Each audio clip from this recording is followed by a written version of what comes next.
Ողջույն սիրելի հեռուստադիտողներ, դուք միացել եք Արցախի հանրայինին, Նոր Նուրբաթը եւ ինչպես միշտ այժմին եթերում Անի Վարդ մշակութային հաղորդաշարի հերթական թողարկումն է։ Վիրտուոզ ջազ դաշնակահար Տիգրան Համասյանի անունը հայտնի է Հայաստանում ու նրա սահմաններից դուրս։ Ժամանակակից ջազ երաժշտության աշխարհում 26-ամյա երաժիշտը վաղուց արդեն վաստակել է իր անունն ու փառքը շնորհիվ բնատուր տաղանդի եւ աշխատասիրության։ Համասյանը ելույթ է ունեցել աշխարհի հայտնի բեմերում ճանաչված ջազ երաժիշտների հետ, մասնակցել եւ պատվավոր մրցանակային տեղեր է գրավել հեղինակավոր մրցույթ փառատոներում։ Երաժիշտը նաեւ ստեղծագործում է, ունի թողարկած 3 հավաքածուներ։ Այսօր մեր առաջին տեսանյութում դիտեք հարցազրույց Տիգրան Համասյանի հետ։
Երեխա տարիքից միշտ երաժշտություն է եղել, տարբեր ոճերի, հորեղբայրս մեծ ջազի երկրպագու էր, իմ հայրս մեզ շատ էր սիրում ռոք, տատիկ պապիկս էլ մեծ դասական երաժշտության կոլեկցիա ունեն, հենց որ ընդհանրապես ինչ ծնված օրվանից երաժշտությունը միշտ տանը եղել է, եւ փոքր տարիքից 3-4 տարեկանից իմ ծնողներս նկատեցին, որ երաժշտության հանդեպ մեծ սեր կա, անդադ լսում էի, անդադ սիրում նվագում էի, ականջով ինչ-որ ռոք Led Zeppelin-ի երգերը, ընդդխմինի երգերը լսում, ականջով սովորում էի։ Եվ ինձ 5 տարեկանում տվեցին, ես ունեցել եմ իմ առաջի երաժշտական կլասիկ երաժշտության դասատուն, հետո 6 տարեկանից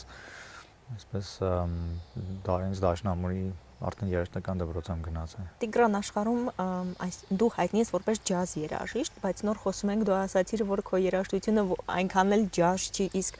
ինչ է դա, ինչպես կբնութագրեիր քո երաժշտությունը։ Գիտեք ինչ, ջազը մի քիչ հիմա այս դարում մի քիչ լայն հասկացողություն է, իմպրովիզացիոն երաժշտությունը, ասենք ջազ են կոչում, ինչ որ իմպրովիզացիոն է, համարվում է ջազ, բայց դա այդպես չի։ Իմպրովիզացիոնը երևույթը, իմպրովիզացիա անելը, իմպրովիզացիայի վարպետ լինելը, դա տարբեր ազգերի, տարբեր մշակույթների մեջ կա։ Մեր մոտ էլ կա, ասենք հնդիկների մոտ դա ինչ որ հասել է շատ մեծ ինչ-որ գագաթնակետերի տարբեր մշակույթների մեջ դա կա։ Ես չեմ համարում, որ իմ երաժշտությունը զուտ ջազ է, որովհետև իր մեջ ոնց որ կորիզը հայկական ժողովրդական երաժշտությունն է ամենայն դեպս։ Իհարկե ոչ բոլոր ստեղծագործությունների մեջ, բայց ամենայն դեպս այդ հիմքը ոնց որ գետինը հայկական ժողովրդական երաժշտությունն է։ Ու այդ նայած ինչ պրոյեկտ է, նայած ինչ ծրագիր է, դա տարբեր ծրագրեր, տարբեր պրոյեկտներ ունեն իրենց ոճային ուղղվածությունները։ Կհիշես, երբ ես գրել առաջին ստեղծագործությունդ եւ ինչպես էր կոչվում։ Չեմ հիշում։ Ինչքան հիշում եմ 11 տարեկանում էր, որ իր բանը տրադիցիոնալ այնպես բիբոփ ոճի մեջ կոմպոզիցիա է գրել, երկրորդ։ Չեմ հիշում, ճիշտ ասած անունը։ Իսկ հիմա ինչ ես գրում, ինչպես ես անվանում, դժվար է գրելու process-ը թե ոչ, ինչից ես ոգեշնչվում։ Հիմա ես անցած տարվանից աշխատել եմ իմ նոր ալբոմի վրա։ Ամբողջ ալբոմի մեծամասնությունը իմ ստեղծագործություններ են, կան մի քանի ժողովրդական մշակումներ եւ մի հատ էլ հոգեվոր ստեղծագործության մշակում։ Հիմա ստեղծագործելու process-ը տարբեր ձև է լինում, նայած ինչն է առաջինը գալիս, որ օրինակ մեղեդին է, առաջինը մեղեդին եմ լսում, ձայնագրում եմ, հետո արդեն գնում եմ մշակում եմ, լինում է որ ասենք ռիթմից է սկսվում, մենակ ռիթմիկ պատկերն է ուղեկից մեջ գալիս, հետո արդեն ինչ որ նոտաներ եւ հարմոնիա եմ վրան դնում։ Տարբեր է։ Լինում է երկ որ ասենք տարիներ է տևում, ինքը զարգանում է, լինում է երկ որ կարող է 3-4 օրվա գրվի։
Իհարկե հնարավոր չի որ ես էլ գտնվեմ այնտեղ որտեղ որ ժողովուրդն է գտնվում հանդիսատեսը, բայց այդ ինչ որ իրավիճակ է, որ բանը պետք է միանգամից ինչ որ տարիների ընթացքում արդեն միանգամից ընկնում ես այդ իրավիճակի մեջ, որը ավելի բան է անում, պետք է ոնց որ Գուրջիևն է ասել, դետեկտիվան ասել, որ բանը մարմինը ուղեղը եւ բանը եւ ոգին էմոցիաները պետք է նույն բանի մեջ լինեն, հա, նույն հարթության, չի կարա մեկը հենց մեկը բանը արդեն բալանսից ընկնում է։ Ու այդ իրավիճակն է, էլի, որ պետք է մտածես, բայց շատ պետք է չմտածես, պետք է էմոցիաներ լինեն, բայց շատ չկարա էմոցիաներ լինեն։ Այդ իրավիճակն է։ Երբ որ երաժշտությունը արդեն սկսում ես նվագել, արդեն դու անկախ քեզանից ինչ որ հեռանում ես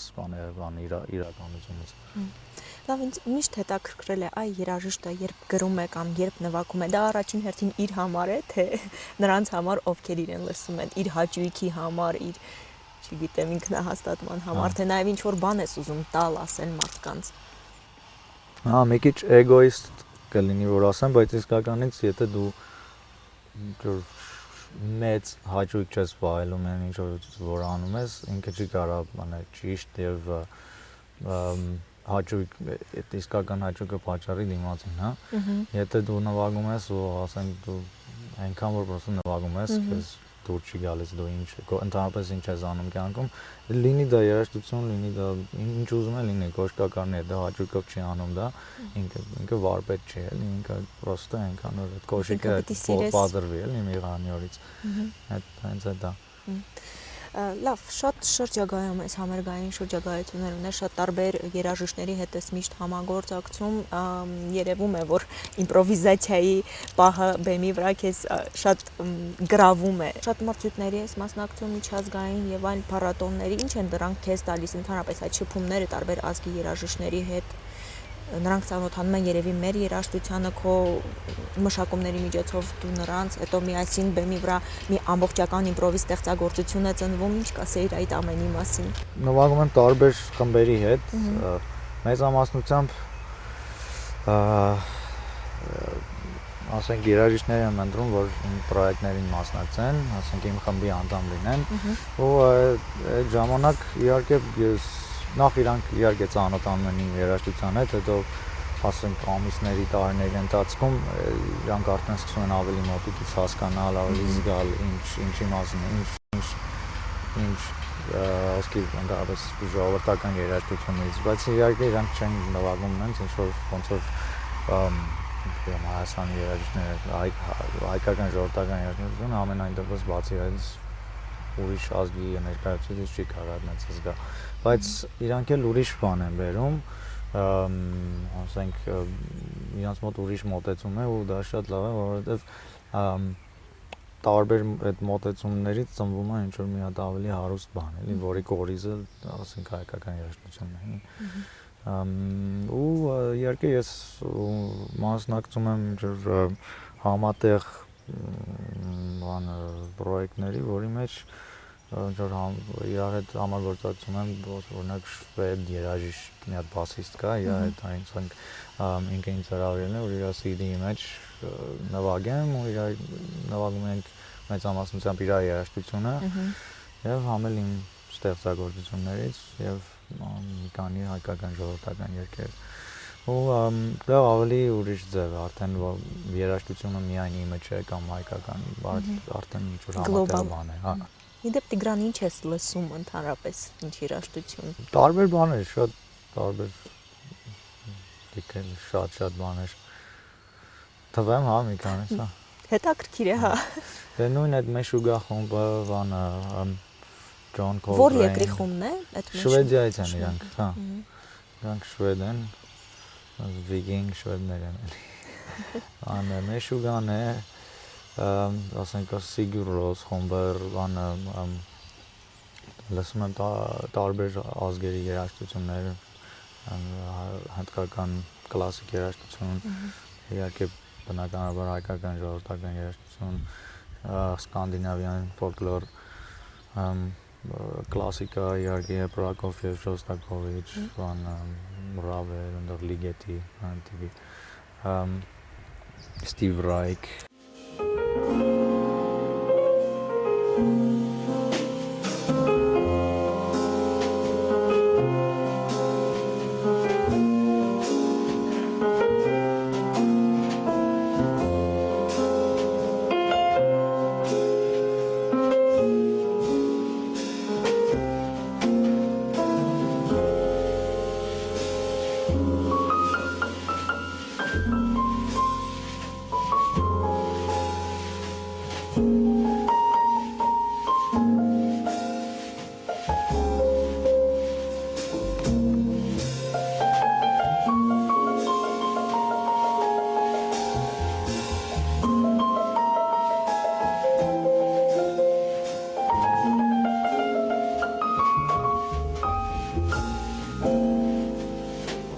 տարի արդեն ապրում ես ԱՄՆ-ում։ Ճիշտն ասած, սուտ կլինի, որ ասեմ ապրում եմ ԱՄՆ-ում,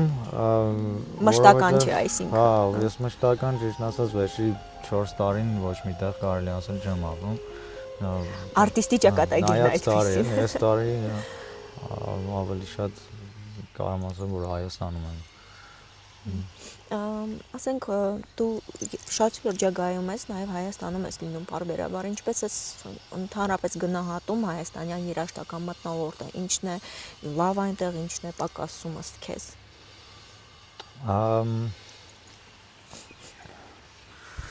Մատնոլորտը ճիշտն ասած մի քիչ քանի որ երկիրը փոքր է եւ կան լիքը խոչընդոտներ, որ արվեստագետները անեն ինչ ուզում են, բայց իհարկե բոլոր երկրներում է դժվար է արվեստագետի համար, բայց այստեղ քանի որ փոքր է, ամեն ինչ երկիրն է փոքր, դրա պատճառով երաժիշտներն են քիչ ու շատ քիչ բան է զարգանում, էլի, ինչ որ իմ կարծիքով այս վերջի քանի տարին այստեղի երաժիշտների հետ շփվելով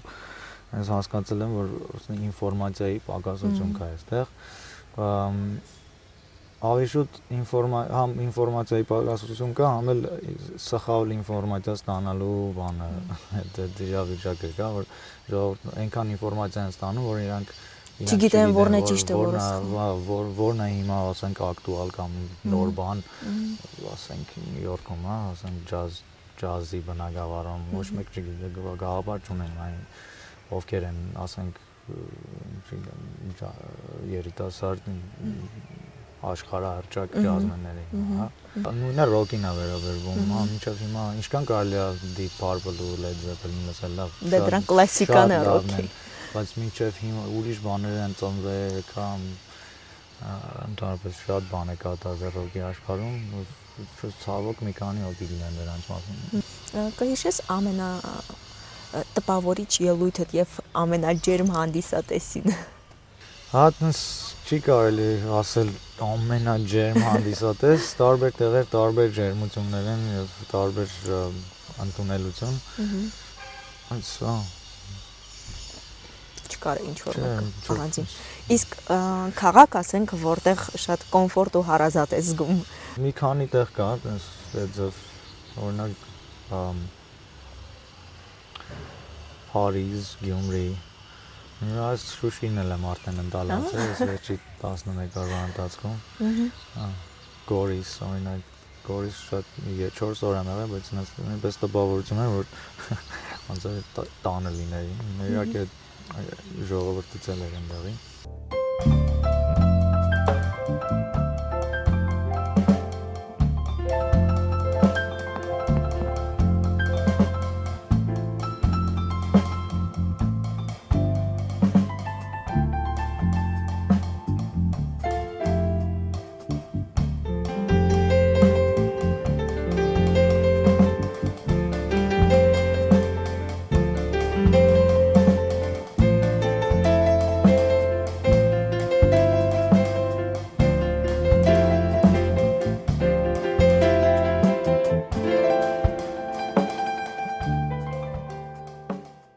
Ազատություն, մի քիչ լայն հասկացողություն է այդ ազատությունը։ Գիտեք ինչ է հնարավոր ստեղծագործող մարդու համար նախ ժամանակ, հա, լիքը ժամանակ եւ իհարկե կենցաղային պարզ պայմաններ, որ ինչ որ բաներ չխոչընդոտեն, որ անկապ բաների վրա ժամանակ չվատնվի։ Բայց դա հնարավոր չէ դες իդեալ դες պայմաններ լինի ոչ մեկի համար։ Չնայած որ հիմա մտածում ես օրինակ Բախի, Մոցարտի, այդ մարդիկ բոլորն էլ հարուստ ընտանիքներից են եղել, որ իրանք ընդհանրապես փողիկարի կյանքում չեն ունեցել, այդ էլ կա։ Եթե ասենք երաժշտությամբ չզբաղվեիր, ինչով կզբաղվեիր, ով կլիների մասնագիտությամբ։ Չեմ կարող ասեմ, բայց այստեղ մի բան կա կարևոր, որ կապ չունի ինչ մասնագիտություն են դες կարևոր է որ այդ մասնագիտությունը սիրես։ Շատ խորապես սիրես, հաճույք պատճառ է ինչը որ դու մարդանում ես։ Մադրանից ելնելով ինչ կարող ես ասել, ինչ է երաժշտությունը քեզ համար քո կյանքում դերը նրա։ Դա դրանով եմ ես ապրում։ Իսկ ինչն է հետաքրքրում Տիգրան Համասյանին, բացի երաժշտությունից, երբ նա երաժշտությամբ չի զբաղվում, ինչով է զբաղվում։ Այն ինչով բոլոր մարդիկ զբաղվում են, ընկերներ, շփվել մարդկանց հետ, ֆիլմ նայել, գիրք կարդալ, առօրյա տարբեր բաներ։ Ու վերջին հարցը, երազանք ունես։ Չէ, ճիշտ ասած, կան տարբեր երազանքներ, բայց երազանքները ամեն քայլին փոխվում են։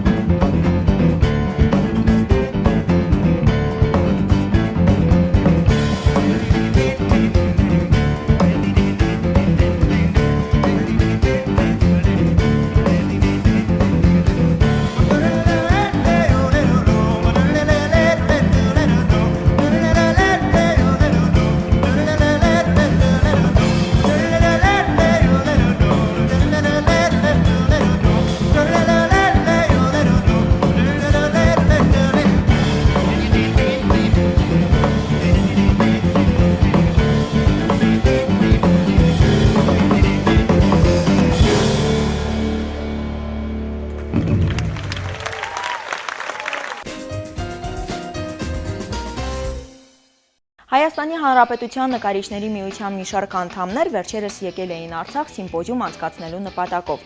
Նման նախաձեռնություն նկարիչներն Արցախում արդեն երրորդ անգամ են իրականացնում։ Այս անգամ նրանց բացօթյա արվեստանոցը Ծաղկաշատ գյուղն էր շրջակայի բնությամբ։ Անցած սիմպոզիումների ընթացքում ստեղծված նկարներով կազմակերպիչներն արդեն Քարվաճարի շրջանի Զուար գյուղում պատկերասրահ են հիմնել։ Այս անգամ մեկ շաբաթվա ընթացքում ստեղծված բնանկարները Երևանում ցուցադրվելուց հետո նկարիչները կբերեն Ծաղկաշատ եւ տեղում փոքրիկ պատկերասրահ կհիմնեն։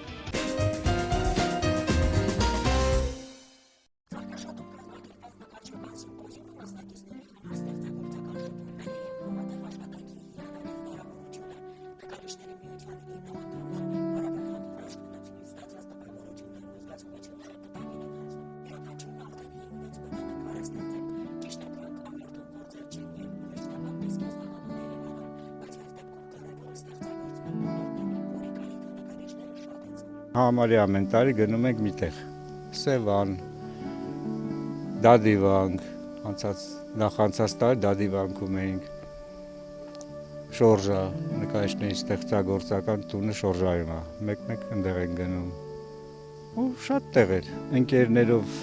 միասին աշխատում ենք, հետաքրքիր ամեն ինչ է հետաքրքիր, միասին ուտում ենք, քնում ենք, ճաշում ենք եւ այլն։ Դե հիմա ոչ բոլորին է հնարավոր, ասենք հնարավորություն տրում, որ աշխատեն, նկարեն։ Հատկապես նկարիչների մեծամասնությունը տնտեսական, ասենք կայությունից ելնելով հնարավորություն չունեն միշտ աշխատելու։ Ապրելու համար նրանք ուրիշ միջոցներով են վաստակում գումար, բայց սա ուղղակի ես կասեմ, որ սա մի միջոցառում է, որը ողջունելի է եւ շատ հնարավորություն է տալիս, որպեսզի աշխատենք։ Երկրորդ սիմպոզիումն է, որ հիմա ստեղ ենք, ստեղ էլ հասցրել ենք մի քանի գյուղ արդեն գնալ, նկարել, մի քանի էլ մնալու ենք եւ հիանում ենք ստեղի անկրկնելի գեղեցիկ բնությունից օգտվում ենք։ Ես առաջի անգամ չէ Ղարաբաղում եմ, բայց գյուղական այս միջավայրում առաջի անգամ ասեմ բարեամփյուր մարդիկ են շատ լավ, մենք մերվել ենք այսպես մարդկայի բոլոր արժեքները համադրելով եւ կարծում եմ, որ հայ ենք։ Հրաշալի բնություն է, հրաշալի տարբեր պանորամաներով, բազմաբովանդակ, հետաքրքիր շինություններով, հրաշալի բնություն է, ոգեշնչող եւ ինքնատիպ գեղեցկությամբ։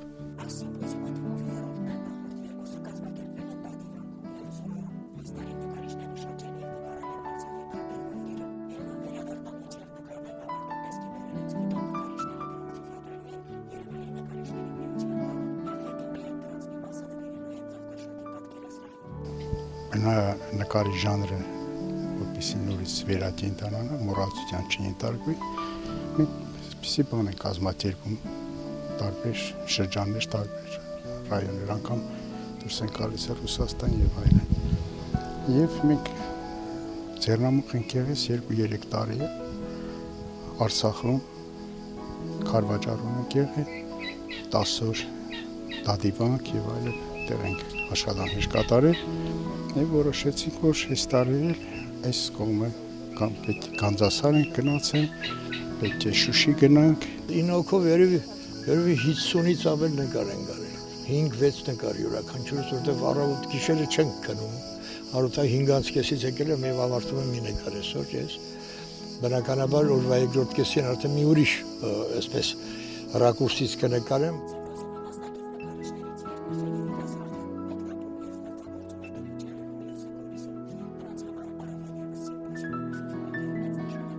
Մեզ երիտասարդների համար մեծ հպարտություն է մասնակցել նման գեղեցիկ միջոցառմանը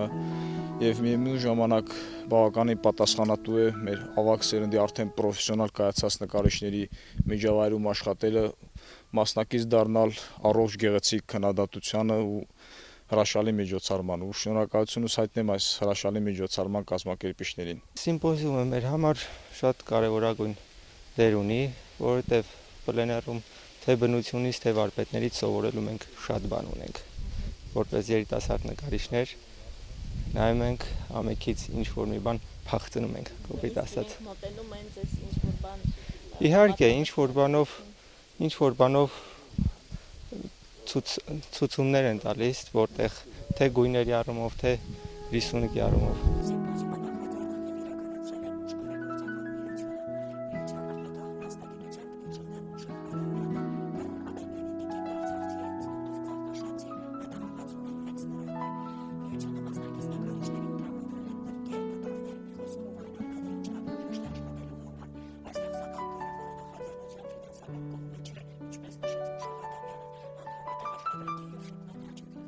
Մտահղացումը ինչ խոսք նորից է որպես Ղարաբաղցի։ Նաև իմ ցանկության բնական ընտանեկան։ Մեզ արդեն երևի 3-րդ տարին է, որ զբաղվում ենք նման բաներով։ Անցած տարի չկարողացանք սիմպոզիում կազմակերպել, որտեղ ավարտեցինք Զուարի պատկերասրահը նկարչական։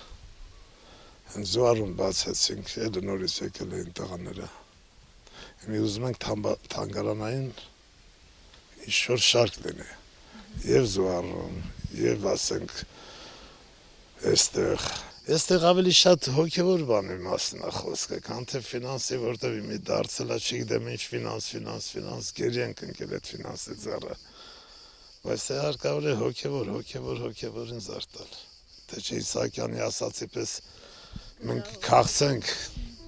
կույս սեղանների մոտ, լիքը սեղանների։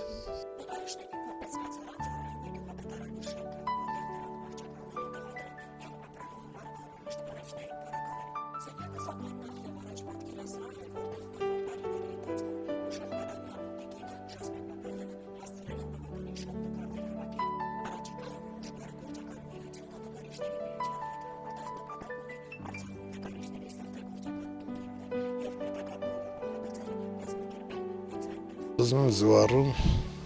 հավանաբար կսարքենք